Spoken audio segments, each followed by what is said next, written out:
What's up, guys? Dusty Baker here for my presentation, business workplace, 10-minute presentation.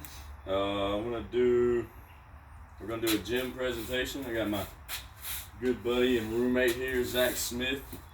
The guy's a unit. We're gonna do this as the workplace presentation because I enjoy the gym and working out and do a little part-time work at the gym back home. So for the presentation today, we're going to talk about the 3 power lifts. We're going to talk about squat, bench, and deadlift. And as you can see, we're outside. We're not in the gym. We got to improvise with COVID complications, and it's a Sunday. So we're going to do it out here. We're going to have Smitty show us the squat technique first. Obviously in a gym you won't start on the ground like this and have to do all the stuff he just did. So we're going to start off just acting like the bar is in the rack, and he's already stepped under the bar now, and he's gotten in the right spot by first getting even on the bar with his hands. And so you start off with getting even on the bar with your hands, and that way when you go under the bar you'll be even on your back, so the bar's not tilting one way or the other.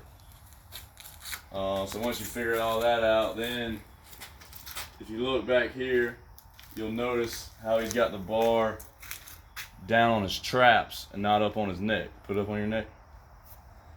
A lot of people getting into lifting and stuff, that's what they'll do the first time they get under the bar, and that's not what we want to see. That'll hurt. There's bones right there on your neck. That'll hurt really bad, and that's not going to allow you to put a lot of weight on the bar. So we get it down here on our traps, get in a good power position. Take notice of his feet here and his legs. He's widened out. Nobody squats good with their feet close together, and nobody squats good with their feet way out here. So you want to get in what I call the power position. You get your feet somewhere around shoulder width apart. And a lot of guys you'll see turn their toes out. That's just to help them get a little bit more depth, but he's in the power position here. And then we're doing the parallel squat. That's all we like to do. We don't like people that squat high and do half squats because anybody can do that. So we like to see people get down on the floor. So Smitty's going to show us what a good squat's going to look like. If you get down here, you'll see, get down there a little bit more, Smitty. Yeah. That hip and that knee are parallel. You can come back up. So that's what we call a good parallel deep squat. He got the crease of that hip down parallel with that knee when he was in the bottom of the squat. So that's a good lift by Smitty. All right, stop it. All right, so next Olympic lift or power lift we got here, deadlift. There's actually 2 different ways to do deadlift. There's a sumo deadlift and there's a conventional deadlift. And really the only difference is just where your feet are when you start the lift. But they work different muscles. That's why people do them differently. But first, we're going to start off with the conventional deadlift. And as you can see, he steps up on the bar. And he's got the bar all the way back up against his shins. A lot of people will make a mistake of trying to deadlift with the bar out there. And that puts more stress on your back because it gets your back rounded. So you want to get that bar up close to those shins as close as possible. But now look at his feet here. And that's the same. He's a little bit more narrow than on the squat, but it's the same power position as far as his feet are out under his shoulders, and he's getting down. He's got his toes turned out a little bit, and he's in that power position so that he can really move the weight. All right, so get down, put your hands where you want them. See, he's doing right here, he's doing the overlap grip. One hand's down, one hand's up. This is just preference. Doesn't matter how you do it. It's just going to whatever you like the best. Once again, he's even on the bar with his hand placement. We always want to be even because we don't want to pick up one side and have it unbalanced and put more strain on one side of our body than the other. But so he's even, he's in his power position, he's got the bar on his shins. And now watch, notice how, relax, get back like you're about to throw it up. Right there, he flexes them shoulders, drops his butt a little bit, and he gets ready to move the weight.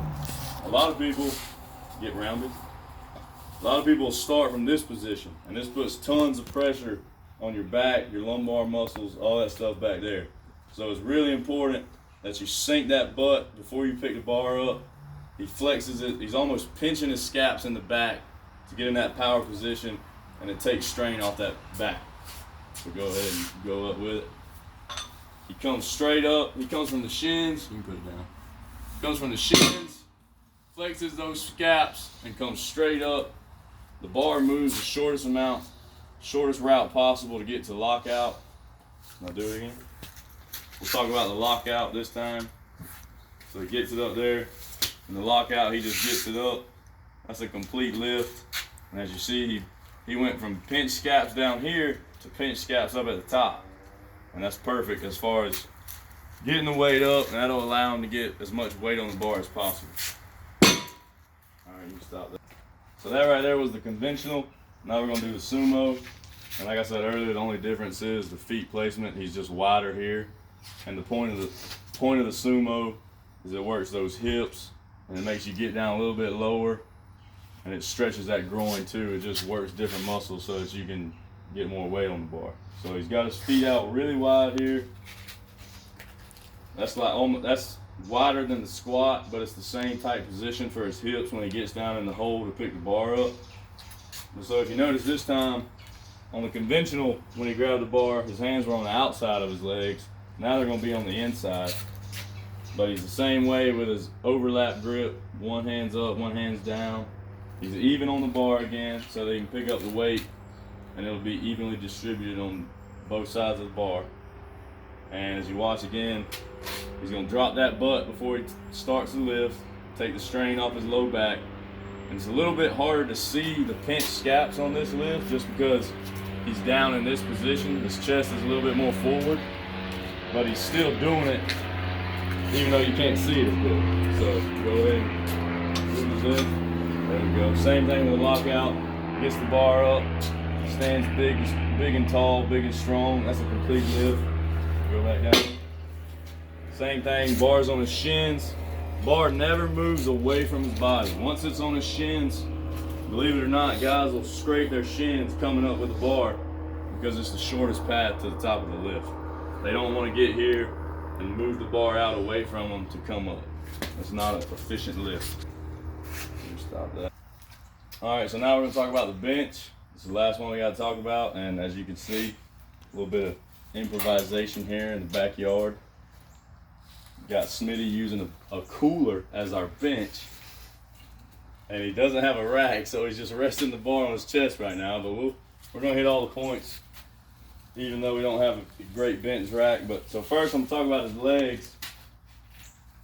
So when you lay down on the bench, you gotta get your legs and your lower half in the right spot. Yeah, it's a bench workout, but we still use our leg drive and we still use our full body to get our best lift possible. So you notice he's got his feet underneath his knees. Straighten your leg. His feet aren't way out here. Put them way under here. They're not way under him. You put them where you like them. They're right under his knees. That's the power position. That right there is where he feels most comfortable, and he's got the most strength of getting his body locked in position to have a good bench. He's got his hands even on the bar again. And as far as your hand width, that's based on your body size. And I mean, guys bench way out here. A lot of guys bench in close. It's whatever you like and wherever you're strongest at. Doesn't matter, but doesn't matter where they're at. You just got to be even on the bar, like we said in all the other lifts. But so imagine here, he's got his hands up on the bar at the top of the bench. Imagine the bar sitting in the rack. He just got his hands on the bar, even where he wants it. He gets the bench, he gets the bar up off the rack. Do that little move again. Do that little move again. Watch here. He locks those shoulders into place. Pinching those scaps again, just like we talked about on deadlift. That gets him in the power position along with his feet. He comes down, slow and controlled on the way down. And the bar, watch where the bar hits. A lot of people, they struggle with their bench because they don't know where to come down with the bar. Some people come down too low. Some people come down too high. Either way, too low or too high is no good because it puts you in a bad spot. gets your muscles and gets your shoulders out of the correct position to have a good bench press. So he comes down, and for me and him, we're the same. We like that bar coming right down under where our pec muscles end and right before where our top ab muscles start. That little crease right there, that's where we like to come down with the bar. But he comes down, he lets it sit there for a second. He's still got his scaps pinched, and then he presses it up to top. Boom. Finishes the lift with a good lockout, and then he racks his weight, but obviously we don't have a rack. But so there's the 3 lifts: squat, deadlift, bench. We ran through them all. Just some of the key points I want to touch on again. The power position with our legs and our feet. Those are going to be, they're really used in squat and deadlift, but if you think about it, we use them in bench press as well. But we always want to get in that power position with our lower half, and also pinching the scaps. We pinch our scaps on all the lifts as well. Deadlift and bench being the most important, most used there. But so that's the key points of the workplace demonstration, and that's our video, and that's our 3 lifts that we like to do. So thank you guys, and have a great day.